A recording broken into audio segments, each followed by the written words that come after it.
بچپنے میں نقل کرنے کی بہت عادت تھی.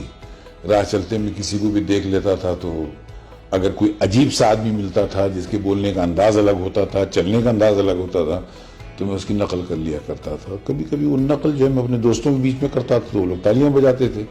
تو آدمی جو ہے وہ رسپانس کا بھوکا ہوتا ہے. تو ماں کہتی تھی کہ بیٹے جاؤ نماز پڑھ کے آؤ, تو میں اکثر نماز سے بنک مار دیتا تھا اور کہیں بھی کھڑا ہو کر لوگوں کو ایکٹنگ کر کے بتاتا تھا. لوگ جو داد دیتے تھے وہ اس سے بڑا خوش ہوتا تھا, لیکن گھر جب آتا تھا تو پکڑا جاتا تھا کہ میں نماز پڑھ کے نہیں آیا ہوں, تو تھوڑی پٹائی ہو جاتی تھی. قریب 23-24 سال پہلے میں ایک ڈرامہ میرا بہت فیمس ہوا تھا زمانے میں, لوکل ٹرین, جس میں مجھے best writer, best actor, best director کا ایوارڈ ملا تھا. اور ان دنوں میں لیٹ مسٹر نریندر بیدی وہ میرے پاس بیک سٹیج پر آئے. انہوں نے کہا کہ میں ایک فلم بنا رہا ہوں جوانی دیوانی, جس میں رندھیر کپور اور جیا بچن ہیں. جیا بہادری تھی زمانے وہ. میں چاہتا ہوں کہ آپ اس فلم کے ڈائلاگ لکھیں. تو میں نے کہا مجھے نہیں معلوم ڈائلاگ کیسے لکھے جاتے ہیں. تو اس نے کہا نہیں, ہم کو معلوم ہے کہ آپ سے ڈائلاگ کیسے لکھوائے جائیں گے, because you been play right, drama لکھتے ہیں. تو دوسرے دن مجھے انہوں نے آفس میں بلایا, اسکرپٹ مجھے ہاتھ میں دی, کہا کہ یہ سین ہے, آپ لکھ کر لائیے. میں وہاں سے گیا, میرے پاس کوئی لکھنے کی جگہ تھی نہیں. ٹرین پکڑ کے میں میرین ڈرائیو پہ گیا اور کراس میدان میں لوگ فٹ بال کھیل رہے تھے, میں کنارے میں بیٹھ کے ڈائلاگ لکھنے بیٹھ گیا.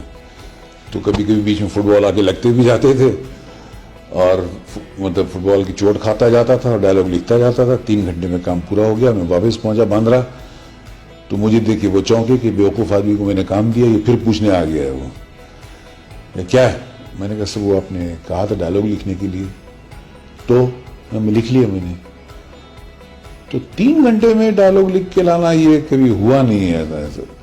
تو ان کو میں نے جب سنایا اور انہوں نے جس طریقے سے مجھے داد دی, مجھے اٹھ کے سینے سے لگایا, وہ داد دینا اور وہ سینے سے لگانا وہ میری زندگی کی ایک راہ بن گیا جو مجھے یہاں تک لے کر آیا ہے.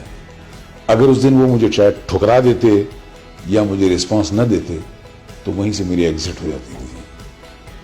تو زندگی میں ایک ہی چیز سیکھی کہ کوئی بھی کلاکار ہو اگر وہ اچھا کام کر لے تو اس کو ریئیکٹ کر کے اس کو داد ضرور دینی چاہیے.